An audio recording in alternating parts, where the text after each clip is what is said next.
Olá, meus queridos, tudo bem com vocês? Aqui quem fala é Dona Conceição, 76 anos de idade, nascida e criada em Recife, no coração do Nordeste brasileiro. Já vivi muita coisa nessa vida, minha gente.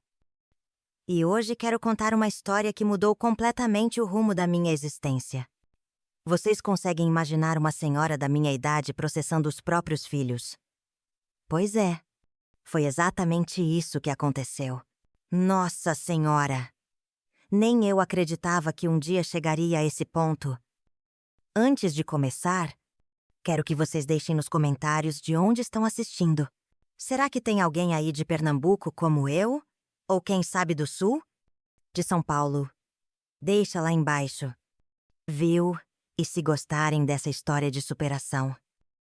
Não esqueçam de dar aquele like e se inscrever no canal para não perder as próximas histórias. Era 1997 quando tudo isso começou, época em que o Fernando Henrique ainda era presidente e o Plano Real tinha acabado de salvar a gente daquela inflação absurda. Eu tinha acabado de completar 48 anos, ainda cheia de energia, mas já começando a pensar no futuro. Se eu pudesse voltar no tempo e avisar aquela Conceição de meia-idade o que estava por vir, meu Deus do céu! Mas como diz aquele ditado, a gente só entende o presente quando ele já virou passado. Não é mesmo? Era uma época bem diferente da de hoje. Não tinha esse negócio de internet na palma da mão, WhatsApp e essas coisas todas. A gente se comunicava mesmo era por telefone fixo, ou então ia na casa da pessoa bater um papo na porta. E foi numa dessas conversas de porta que minha saga começou. Mas antes de entrar nessa parte da história, preciso contar um pouco sobre como cheguei até ali. Nasci em 1949, filha de seu Antônio, pescador, e Dona Severina, costureira. Cresci numa casa simples, no bairro de Casa Amarela, com mais 3 irmãos. Desde pequena, aprendi que na vida nada cai do céu. Meu pai acordava de madrugada para pegar o barco e voltar só no final da tarde. Muitas vezes com poucos peixes para vender. Minha mãe costurava até altas horas, com a luz fraca de um abajur, para ajudar nas despesas. Nós, crianças, também tínhamos nossas obrigações desde cedo. A vida no Recife dos anos 50 e 60 não era moleza, não. Viu? As ruas do nosso bairro não eram asfaltadas. E quando chovia, virava aquele lamaçal que não acabava mais. Nossa casa era pequena, com 2 quartos apenas. Eu dividia um deles com minha irmã Maria. Enquanto meus irmãos, José e Pedro, dormiam no outro, meus pais se acomodavam na sala, num sofá que virava a cama. Era apertado, mas era cheio de amor. O cheiro de café fresco pela manhã ainda está na minha memória. Mamãe acordava primeiro que todo mundo e preparava um café preto bem forte, com um pouco de rapadura ralada, porque açúcar era artigo de luxo. Junto, vinha o cuscuz de milho com um pouquinho de manteiga. Quando tinha, nos dias de sorte. Tinha ovo frito também. Era simples, mas era gostoso demais. Na escola, eu sempre fui aplicada. Estudava na Escola Municipal João Barbalho, a única do bairro na época, enquanto muitos dos meus colegas abandonavam os estudos para trabalhar, eu me agarrava aos livros como se fossem tesouros. Minha professora do primário, Dona Josefa, foi a primeira pessoa a acreditar que eu podia ser mais do que apenas mais uma menina pobre do Recife. Conceição, Eladícia, você tem luz nos olhos e fogo no coração. Vai longe, menina. E foi graças a ela que consegui uma bolsa para continuar estudando no ginásio. Uma raridade para uma menina como eu. Naquela época, vocês imaginam o que era uma menina de casa humilde estudando quando a maioria já estava trabalhando meu pai? Apesar de ser um homem de pouco estudo, sempre me apoiou. Minha filha. Ele falava com aquele sotaque forte de pescador. Estudo é a única coisa que ninguém pode tirar de você. É sua herança mais valiosa. Ah, meu pé. Ele era um homem à frente do seu tempo. Enquanto muitos pais da época achavam que menina só precisava aprender a cozinhar e cuidar da casa para arrumar um bom marido, ele insistia que eu e minha irmã estudássemos. Já a minha mãe era mais tradicional. Vivia preocupada que eu ficasse muito sabida. E nenhum homem me quisesse. Homem não gosta de mulher que sabe mais que ele. Ela dizia, mas eu sempre respondia. Então, mamãe, vou procurar um que goste? E a gente ia. As festas juninas eram o ponto alto do ano no nosso bairro. No mês de junho, a rua inteira se enfeitava com bandeirinhas coloridas. E cada família contribuía com alguma coisa para a grande fogueira e a festa comunitária. Eu adorava dançar quadrilha com meu vestido de chita, que mamãe costurava especialmente para a ocasião. Era o único vestido novo que eu ganhava no ano. Então eu cuidava dele como se fosse um tesouro. E o São João? Minha gente. A gente passava a noite toda em claro, dançando, comendo milho cozido, pamonha, canica, bolo de milho e todas aquelas delícias juninas. Os meninos soltavam fogos. A gente fazia simpatias para descobrir com quem ia casar. Era uma alegria só. Até hoje, quando sinto o cheirinho de milho verde cozinhando, me lembro daquelas noites mágicas. Foi numa dessas festas juninas, já com meus 7 anos, que conheci Geraldo, que viria a ser meu marido. Ele era filho de um pequeno comerciante do bairro vizinho e tinha vindo com amigos para a nossa festa. Alto, com um sorriso largo e um jeito engraçado de falar. Ele me tirou para dançar e, como se diz por aí, foi amor à primeira dança. Geraldo era diferente dos outros rapazes que eu conhecia. Ele respeitava meu desejo de estudar e até me incentivava. Namoramos por 3 anos antes de casar, tempo em que consegui terminar o curso normal e me tornar professora primária, M1969, com 20 anos. Me casei na pequena igreja de Nossa Senhora do Carmo, com um vestido simples que minha mãe costurou, mas que para mim era o mais bonito do mundo. Nos primeiros anos de casados, moramos num quartinho alugado nos fundos da casa de uma senhora viúva. Eu dava aulas pela manhã na mesma escola onde estudei, e à tarde ajudava Geraldo na pequena mercearia que ele abriu com a ajuda do pai. Foram anos de muito trabalho, mas também de muita esperança. A gente economizava cada centavo, sonhando em comprar nossa própria casa um dia. Em 1970, nasceu nosso primeiro filho. Roberto, Nossa Senhora, que alegria! Mas também que desafio. Continuar trabalhando com um bebê pequeno não foi fácil. Contei com a ajuda de minha mãe e de comadres do bairro, que se revezavam para olhar o menino enquanto eu dava aulas. Era como dizem, precisa de uma aldeia para criar uma criança. E minha aldeia estava ali, me apoiando. 2 anos depois, veio Marisa, nossa filha. E em 1975, completamos a família com o caçula, Paulo. 3 filhos, uma casa para cuidar, aulas para dar e a mercearia para ajudar. Vocês conseguem imaginar como era minha rotina dormir pouco? Trabalhava muito, mas tinha no coração aquela certeza de que estava construindo algo importante. Foi nessa época que começamos a prosperar de verdade. A pequena mercearia de Geraldo foi crescendo. Virou um mercadinho. Depois, um pequeno supermercado.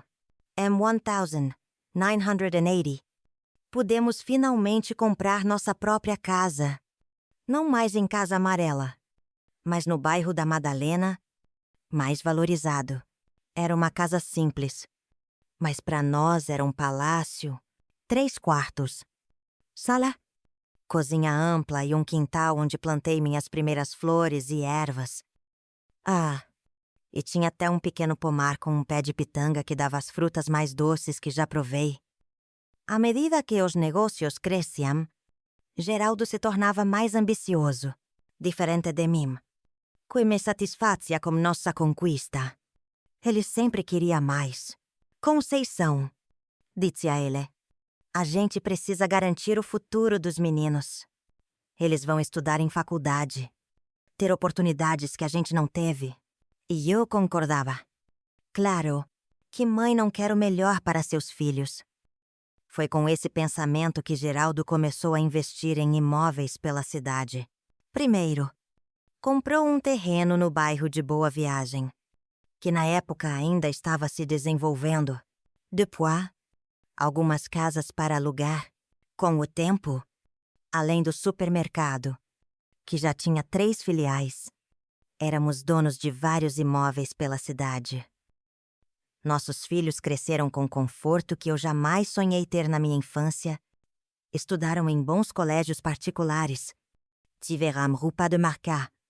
Viajant de férias. Roberto, o mais velho, desde cedo mostrou interesse pelos negócios do pai. Aos 16 anos, já passava as tardes no supermercado, aprendendo a administrar. Marisa, nossa filha do meio, era mais parecida comigo, estudiosa e sensível.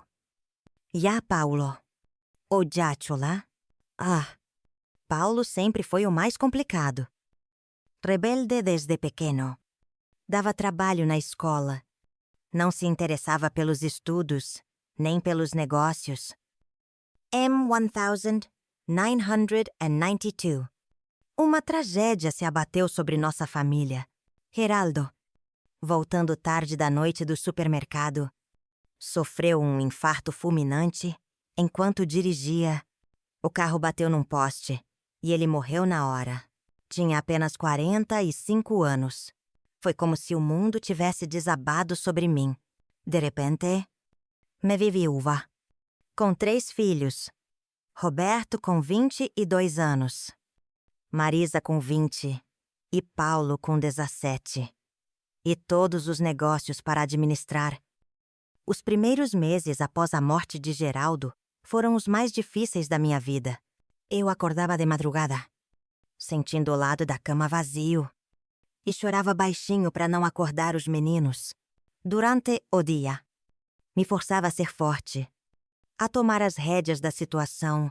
Roberto, que já estava na faculdade de administração, assumiu a frente dos supermercados.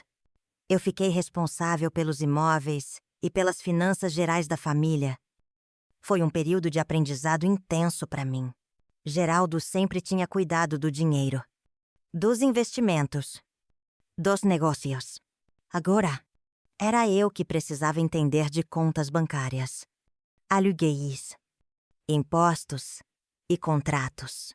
Passei noites em claro estudando papéis, consultando amigos que entendiam do assunto, pedindo a Deus que me desse sabedoria para não perder tudo o que tínhamos construído.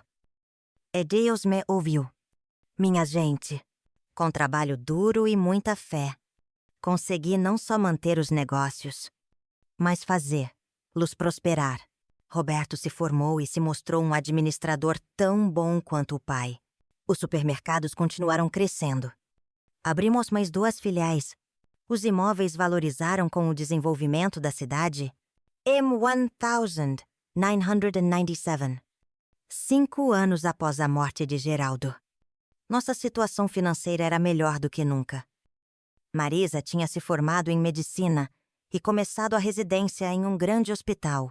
Paulo, depois de muita insistência minha, finalmente tinha entrado na faculdade de Direito. Embora ainda não mostrasse muito interesse pelos estudos, aos 48 anos, me sentia realizada por ter conseguido dar continuidade ao legado de Geraldo e garantir um bom futuro para nossos filhos. Foi nesse contexto que comecei a pensar em reorganizar nosso patrimônio. Os meninos já estavam crescidos, encaminhados na vida. Eu estava ficando mais velha e, embora ainda tivesse saúde e energia, sabia que não seria assim para sempre. Queria garantir que, quando eu partisse, não houvesse conflitos entre meus filhos por causa da herança. Consultei um advogado amigo da família, Dr.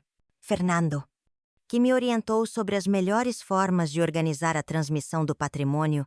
Ele sugeriu que eu começasse a fazer doações em vida, com usufruto, o que significava que eu continuaria tendo o direito de usar e receber os rendimentos dos bens até minha morte. Dona Conceição, diz Dr. Fernando com aquela calma de quem já tinha visto de tudo na vida.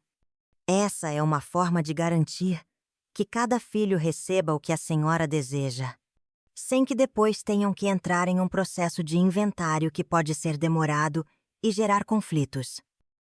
A ideia me pareceu sensata e decidi conversar com meus filhos sobre isso.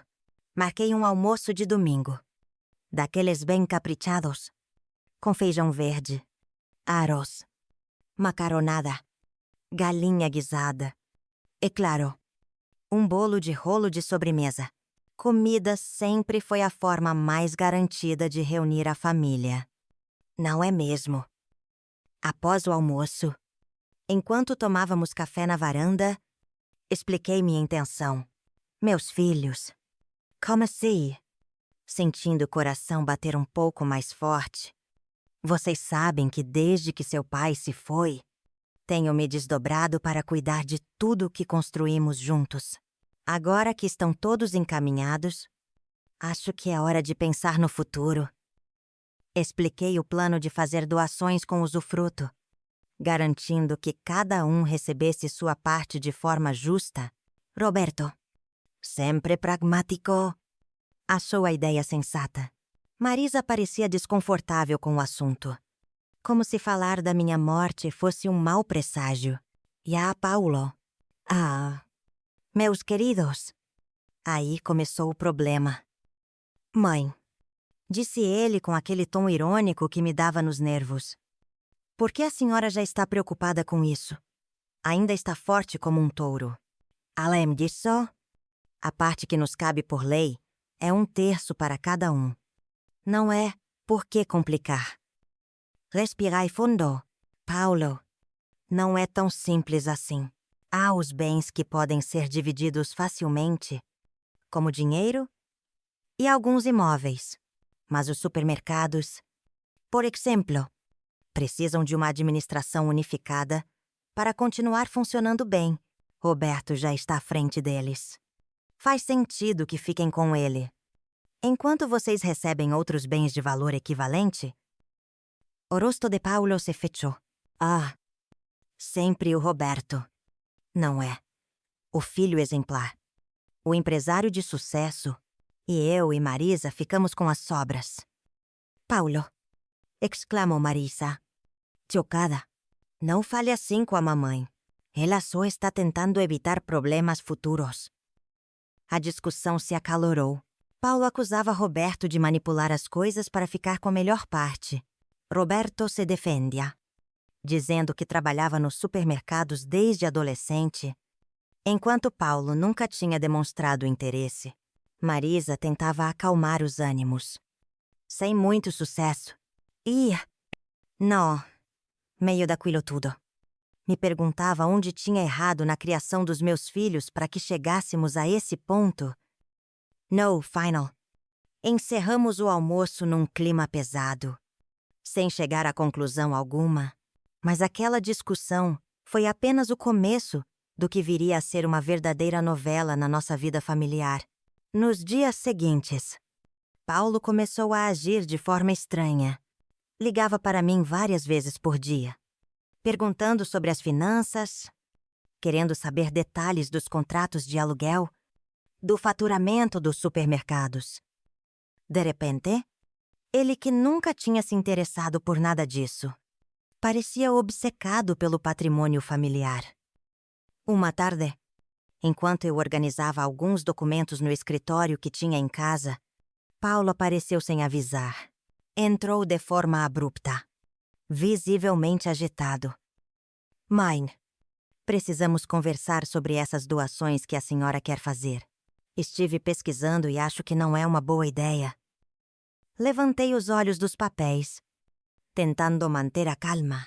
Paulo, isso não é uma decisão que tomei da noite para o dia. Consultei um advogado respeitado. Conversei com outras pessoas na mesma situação. É o melhor para todos. Melhor para quem? Mãe, para o Roberto. Com certeza. A senhora vai entregar os supermercados para ele, que já são praticamente metade do patrimônio.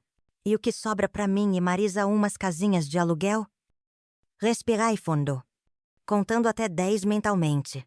Paulo, os supermercados prosperam, porque seu irmão dedica a vida a eles, assim como seu pai fazia. E não são umas casinhas de aluguel. São imóveis em áreas valorizadas que dão um bom rendimento.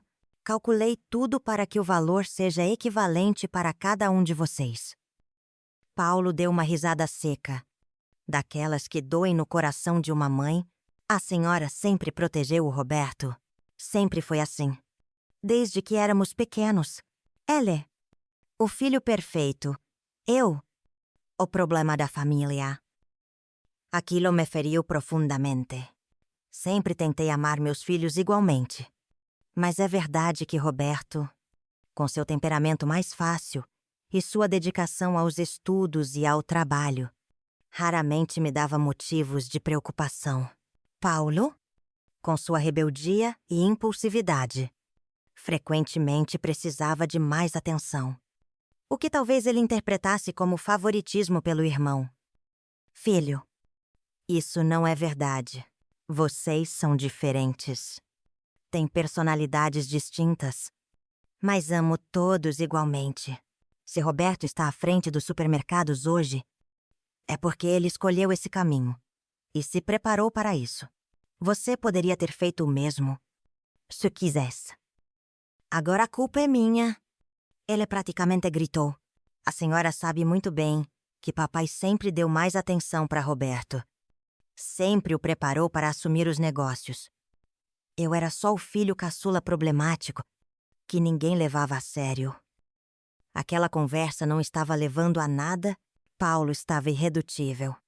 Convencido de que eu e Roberto estávamos tramando para prejudicá-lo, quando ele finalmente saiu, batendo a porta, fiquei ali sentada, sentindo o peso dos anos e das preocupações sobre meus ombros. Nas semanas seguintes, a situação só piorou. Paulo começou a ligar para Marisa diariamente, tentando convencê-la de que estávamos sendo enganados por Roberto. No início, minha filha resistiu, dizendo que confiava no meu julgamento, mas Paulo era persistente. E, aos poucos, começou a plantar dúvidas na cabeça da irmã. Um dia, recebi um telefonema de Marisa. Sua voz soava hesitante, quase culpada. Mãe, desculpe incomodá-la, mas Paulo me mostrou alguns cálculos que ele fez sobre o patrimônio da família. Ele diz que os supermercados valem muito mais do que os imóveis que ficariam comigo e com ele. Isso é verdade. Meu coração apertou. Até Marisa, minha filha sensata e equilibrada, estava sendo envolvida nessa história. Filha, os cálculos que fiz foram baseados em avaliações profissionais, não em palpites. Além disso, os supermercados exigem trabalho constante para manter o valor. Não são como imóveis que se valorizam sozinhos. Mas eu podia sentir que a semente da dúvida já tinha sido plantada. Paulo estava conseguindo o que queria, criar uma cisão na família. E o mais triste é que ele não fazia isso por amor ao patrimônio em si, mas por um sentimento de injustiça que vinha carregando desde a infância. A gota d'água veio cerca de 1 mês depois daquela conversa inicial. Eu tinha marcado uma reunião com o doutor Fernando para iniciar o processo de doação. e convidei meus 3 filhos para participar, Roberto compareceu. Pontual como sempre. Marisa chegou pouco depois. Com ar preocupado, Paulo não veio, mas enviou um representante, um jovem advogado com cara de poucos amigos. Bom dia, disse o rapaz. I'm sorry, sou Dr. Gustavo Mendes, advogado do Sênior Paulo Ferreira. Ele me pediu para informar que se opõe a qualquer processo de doação de bens em vida e que tomará todas as medidas legais cabíveis para impedir que isso aconteça. Fiquei em choque. Meu próprio filho estava me ameaçando com um processo judicial, Dr. Fernando. Percebendo meu estado, assumiu a conversa. Dr. Gustavo, a SRA. Conceição está no pleno gozo de suas faculdades mentais e tem todo o direito de dispor de seus bens como achar melhor. Não há nada ilegal no que ela pretende fazer. O jovem advogado sorriu de lado. Isso é o que veremos. Dr. Fernando, meu cliente tem razões para acreditar que está sendo coagido a aceitar uma divisão injusta do patrimônio familiar e também questiona a capacidade da SRA, Conceição, de tomar decisões financeiras dessa magnitude, dado seu histórico de depender do filho mais velho para administrar os negócios. Roberto se levantou, furioso. Isso é um absurdo. Minha mãe é perfeitamente capaz. E ninguém está coagindo ninguém aqui. Paulo está inventando isso tudo porque sempre teve inveja do meu relacionamento com nosso pai e minha dedicação aos negócios da família. Aquela reunião terminou em clima de guerra. Doctor, Fernando conseguiu acalmar os ânimos o suficiente para encerrarmos a conversa. Mas a mensagem estava clara. Paulo estava disposto a ir até as últimas consequências para impedir meus planos. Nos dias que se seguiram, vivi um verdadeiro pesadelo. Paulo começou a espalhar entre familiares e amigos que Roberto e eu estávamos conspirando para deserdar. Disse a tios, primos e até vizinhos que eu estava senil, incapaz de tomar decisões próprias, manipulada pelo filho mais velho. Para piorar, ele convenceu Marisa a assinar uma carta endereçada a mim, exigindo uma divisão justa do patrimônio, com a venda dos supermercados e a divisão igualitária do dinheiro. Minha própria filha, que sempre tinha sido meu porto seguro nos momentos difíceis, agora estava do lado do irmão nessa loucura. Numa manhã de domingo, estava eu na cozinha preparando um bolo de fubá. Sempre cozinhei para acalmar os nervos. Quando a campainha tocou, era Marisa. Zotzinha. Seu rosto mostrava sinais de noites mal dormidas e havia uma hesitação em seu olhar que me partiu o coração. Mãe, ela disse assim que entrou. Precisamos conversar. Essa situação está saindo do controle. Indiquei a mesa da cozinha, onde o cheiro do café fresco podia, e eu esperava, trazer algum conforto àquela conversa difícil. Servi uma xícara para ela e outra para mim. E sentei-me de frente para minha filha. Paula entrou com um pedido de interdição contra a senhora. Ela disse de uma vez, olhando para a xícara em vez de para mim. Ele alega que a senhora não tem mais capacidade para administrar seus bens e que está sendo manipulada por Roberto. O choque foi tão grande que deixei minha xícara cair, derramando café quente sobre a toalha de mesa. Interdição. Meu próprio filho queria me declarar incapaz. Eu, que tinha criado 3 filhos sozinha após a morte de Geraldo. Administrado negócios. Cuidado de uma casa. De um patrimônio. E você? Marisa? Perguntei com a voz trêmula. Você também acha que estou incapaz? Ela finalmente ergueu os olhos. E pude ver lágrimas neles. Não. Mãe, eu sei que a senhora está perfeitamente lúcida. Mas Paulo, ele está obcecado com essa história. Ele realmente acredita que a senhora e Roberto estão tramando contra ele. E a carta que você assinou? Marisa baixou o olhar novamente. Envergonhada. Elle me pressionou tanto. Disse que era só para a senhora reconsiderar os termos da doação.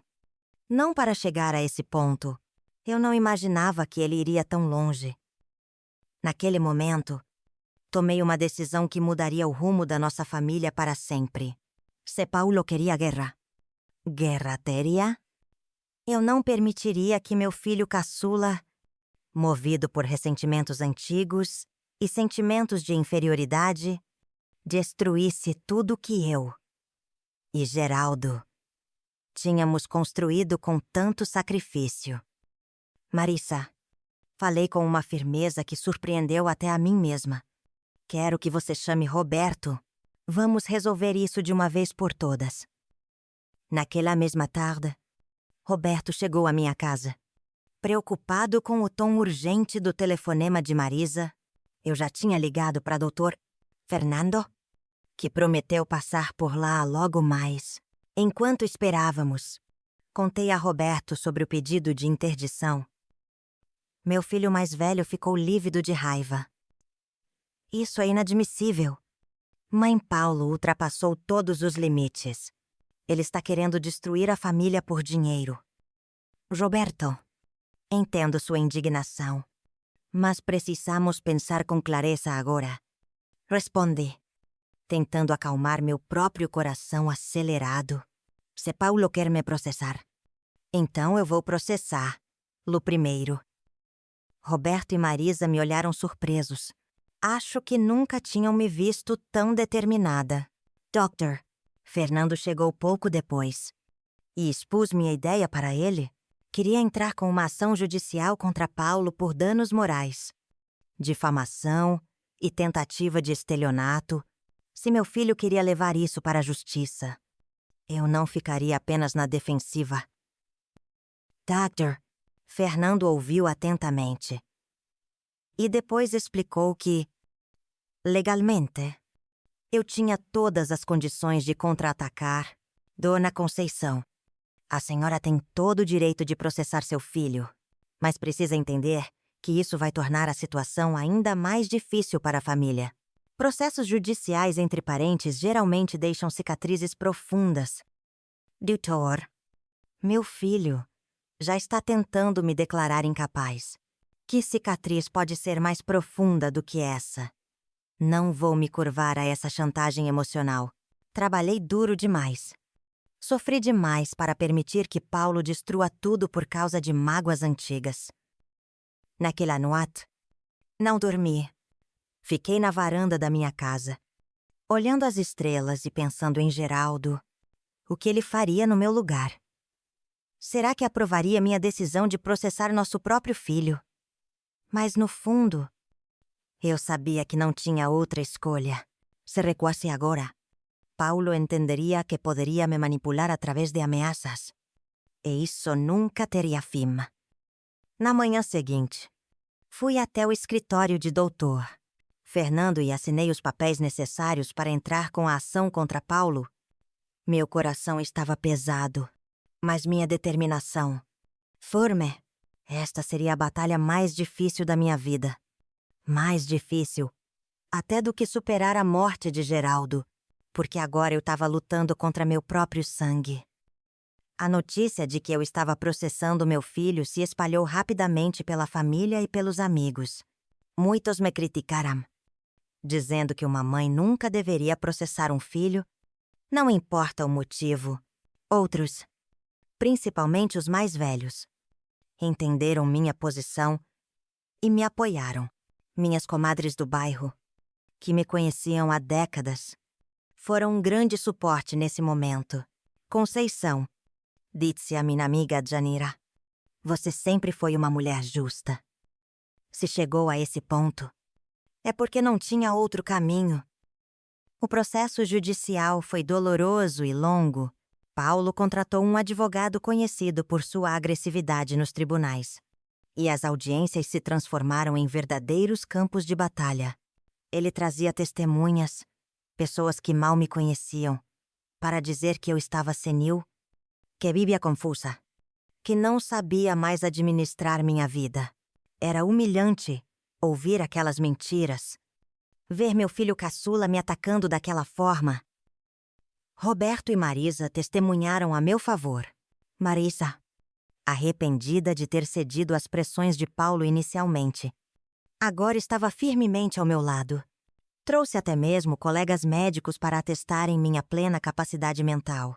Roberto apresentou documentos que mostravam como eu continuava ativamente envolvida na administração dos imóveis e nas decisões financeiras da família. O juiz responsável pelo caso, Dr. Claudio Mendes, era um senhor de seus 60 anos, de expressão séria e olhar penetrante. Durante as audiências, ele observava tudo com atenção, fazendo anotações constantes. Nas poucas vezes em que se pronunciou, demonstrou imparcialidade e sensibilidade para a complexidade do caso numa das audiências mais tensas. Paulo, pressionado pelas evidências que contradiziam suas alegações, perdeu o controle. Mãe, ele gritou em pleno tribunal. A senhora sempre preferiu Roberto sempre. Desde criança. O queridinho. O filho exemplar. E eu era só o problemático. Aquele que ninguém levava a sério. O juiz bateu o martelo, pedindo ordem. Mas aquelas palavras me atingiram como flechas. Era isso. Então, todo esse processo, toda essa dor, era por causa de um menino que se sentia menos amado. Um filho que carregava mágoas de infância, a ponto de tentar destruir a própria mãe e irmãos na justiça. Naquela noite, chorei, como não chorava há anos. Chorei pelo menininho que um dia Paulo foi, tão cheio de vida e alegria. Chorei pelos erros que talvez tivesse cometido na criação dele. Zempaceba, chorei pela família que estávamos despedaçando em público, em tribunais frios e impessoais. Mas a vida não para nossas lágrimas. Não é mesmo. O processo continuou, mês após mês. Audiência após audiência. Com o tempo, ficou claro para todos, inclusive para o juiz, que eu estava em pleno controle de minhas faculdades mentais e que as acusações de Paulo não tinham fundamento. Dr. Fernando, em sua argumentação final, foi contundente. Vossa Excelência, estamos diante de um caso de filho que, movido por sentimentos de inferioridade e ganância, tenta declarar incapaz uma mulher que é o pilar de sua família. Dona Conceição, aos 76 anos, administra com competência um patrimônio considerável, mantém vida social ativa e demonstrou neste tribunal uma lucidez que muitos jovens desejariam ter. O que vemos aqui não é uma mãe incapaz, mas um filho incapaz de aceitar as escolhas legítimas de sua mãe. Após 9 meses de batalha judicial, o juiz finalmente proferiu sua sentença. Estávamos todos lá, eu, Roberto, Marisa e Paulo, cada um com seu advogado. A sala do tribunal estava em silêncio absoluto quando o Dr. Cláudio começou a ler. Considerando todas as provas apresentadas, os depoimentos das testemunhas e minha própria observação da autora durante este processo, declaro improcedente o pedido de interdição contra Dona Conceição Ferreira. Admé. Julgo procedente a ação de danos morais, movida por ela contra seu filho Paulo Ferreira, condenando-o ao pagamento de indenização no valor de R$ 50, LEN, 0 pelos danos causados à reputação e à saúde emocional de sua mãe. Paulo levantou-se abruptamente, o rosto vermelho de raiva. Seu advogado segurou pelo braço. Tentando acalmá-lo, Roberto e Marisa me abraçaram, aliviados, mas eu não sentia a alegria com aquela vitória. Como poderia uma mãe se alegrar por vencer o próprio filho num tribunal? Quando saímos do fórum, Paulo passou por mim sem olhar, mas pude ver lágrimas em seus olhos. Algo se quebrou dentro de mim naquele momento. A vitória judicial tinha um gosto amargo de derrota familiar. Nas semanas seguintes, Paulo se afastou completamente. Não atendia minhas ligações. Não respondia às mensagens que deixava em sua secretária eletrônica. Roberto me dizia para deixá-lo, que ele precisava de tempo para processar a derrota e seu próprio comportamento. Marisa, mais sensível, sofria com o afastamento do irmão, tentando sem sucesso estabelecer um canal de comunicação. Eu seguia com minha vida, administrando os imóveis, participando das decisões dos supermercados, ocupando meu tempo com atividades na igreja e com minhas amigas do bairro. Por fora, parecia forte, mas por dentro, uma parte de mim estava despedaçada. Havia um vazio que nem mesmo a presença constante de Roberto e Marisa, e mais tarde dos netos, conseguiu preencher. 3 meses após o julgamento, numa tarde chuvosa de domingo, a campainha da minha casa tocou. Quando abri a porta, Paulo estava lá, encharcado, o rosto pálido e abatido. Ficamos nos olhando por um longo momento, sem palavra. Mãe, ele finalmente falou. Vous embargada. Eu posso entrar. Abri a porta completamente e dei um passo para o lado. Paulo entrou, hesitante, como se estivesse entrando num território estrangeiro e não na casa onde cresceu. Indiquei o sofá da sala e ele sentou-se na ponta, as mãos inquietas sobre os joelhos. Quero um café. Está frio com essa chuva. Ofereci, tentando quebrar o gelo. Ele balançou a cabeça afirmativamente e fui para a cozinha preparar o café, sentindo meu coração acelerado.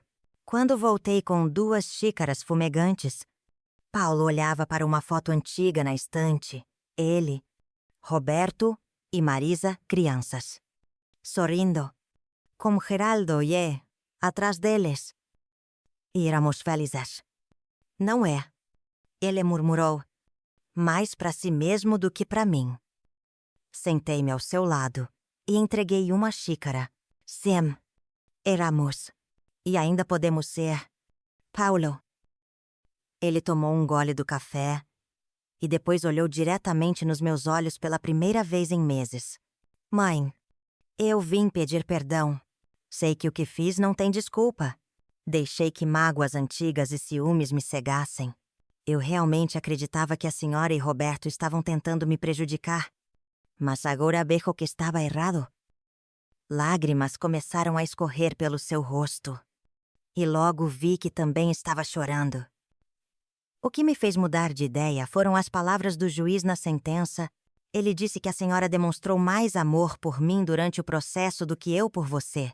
Que mesmo me defendendo, nunca me atacou pessoalmente ou revelou coisas que pudessem me prejudicar, mesmo tendo oportunidade para isso. Aquilo era verdade.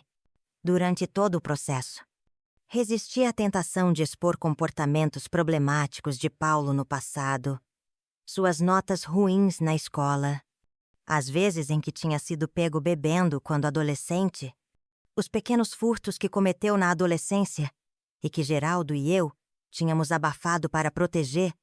Para mim, aquilo não era relevante para o caso e só serviria para humilhá-lo ainda mais. Paulo, respondi segurando suas mãos. Sou sua mãe. Não importa o que aconteça. Nunca deixarei de te amar. Sim, você me magoou profundamente com suas ações. Mas meu coração sempre terá espaço para o perdão. Naquela tarde, conversamos por horas. Paulo abriu seu coração, falando de como sempre se sentiu inferior a Roberto, de como interpretava cada elogio que eu fazia ao irmão como uma crítica indireta a ele. Contou sobre a pressão que sentia por ser filho de um homem bem-sucedido como Geraldo e como nunca achou que conseguiria corresponder às expectativas. Sabe, filho, falei depois de ouvir tudo o que ele tinha para dizer. Seu pai e eu nunca esperamos que você fosse igual ao Roberto. Cada filho é único, com seus próprios talentos e desafios, O que sempre esperamos foi que você encontrasse seu próprio caminho, que fosse feliz à sua maneira. Às vezes, precisamos de uma crise profunda para enxergar a verdade sobre nós mesmos e sobre nossa família. Aquele processo doloroso, aquela batalha judicial que expôs nossas feridas mais íntimas, acabou sendo o caminho para uma reconciliação verdadeira. Nas semanas seguintes, Paulo começou a visitar-me regularmente. Aos poucos, também se reaproximou de Roberto e Marisa. As feridas ainda estavam lá. Claro. E ocasionalmente, uma palavra mal colocada ou um olhar mal interpretado podia reacender antigas mágoas, mas estávamos todos comprometidos em reconstruir nossa família. Quanto ao dinheiro da indenização, nunca o recebi. Pedi a Paulo que o doasse a uma instituição de caridade que cuidava de crianças carentes no Recife. Era uma forma simbólica de transformar aquela experiência dolorosa em algo positivo para outros. E as doações que planejei inicialmente, acabei fazendo-as, mas de forma diferente. Em vez de distribuir os bens diretamente entre meus filhos, criamos uma empresa familiar. Com os 3 como sócios, Roberto continuaria administrando os supermercados, mas agora Paulo e Marisa também participariam das decisões estratégicas e receberiam sua parte nos lucros. Os imóveis foram colocados sob administração conjunta dos 3. Essa solução não foi perfeita. Raramente há soluções perfeitas em assuntos de família. Mas foi um compromisso que todos puderam aceitar. O mais importante foi a lição que aprendemos juntos que o patrimônio material, por maior que seja, nunca vale a destruição dos laços familiares. Roger, aos 76 anos, olho para trás e vejo que aquele processo judicial, embora doloroso, foi necessário. Foi como uma ferida que precisava ser aberta e limpa para poder cicatrizar de verdade. Meus filhos aprenderam a se respeitar mutuamente. Paulo, em particular, cresceu muito como pessoa. Abandonou a faculdade de Direito, que nunca lhe interessou realmente, e descobriu uma paixão pelo trabalho social. Roger coordena projetos em comunidades carentes do Recife, usando parte dos lucros dos negócios da família para financiar iniciativas educacionais. Roberto continua sendo o administrador exemplar, mas aprendeu a ouvir mais as opiniões dos irmãos e a valorizar outros tipos de contribuição além da financeira. Marisa, que sempre foi a pacificadora, encontrou sua voz e não hesita em expressar sua opinião quando necessário. Quanto a mim, aprendi que mesmo nas situações mais difíceis, mesmo quando parece que tudo está perdido, ainda há espaço para o perdão e a reconciliação. Aprendi que ser mãe não é apenas criar filhos, mas também saber deixá-los crescer, cometer erros e encontrar seu próprio caminho de volta para casa. Você sabe, meus queridos, a vida é mesmo uma caixinha de surpresas. Quando penso em tudo o que vivi, a infância humilde em Casa Amarela, o casamento com Geraldo, a criação dos filhos, a viuvez precoce, os negócios, o processo judicial e, finalmente, a reconciliação. Fico impressionada com os caminhos que Deus traça para nós. Se alguém me dissesse, lá atrás, quando eu era apenas uma menina sonhadora do Recife, que um dia eu estaria contando essa história para vocês, eu não acreditaria. Mas aqui estou eu, compartilhando minha experiência na esperança de que possa ajudar alguém que esteja passando por conflitos familiares semelhantes. O Brasil mudou muito desde que comecei essa história. Passamos por tantos presidentes, tantas crises econômicas, tantas mudanças sociais.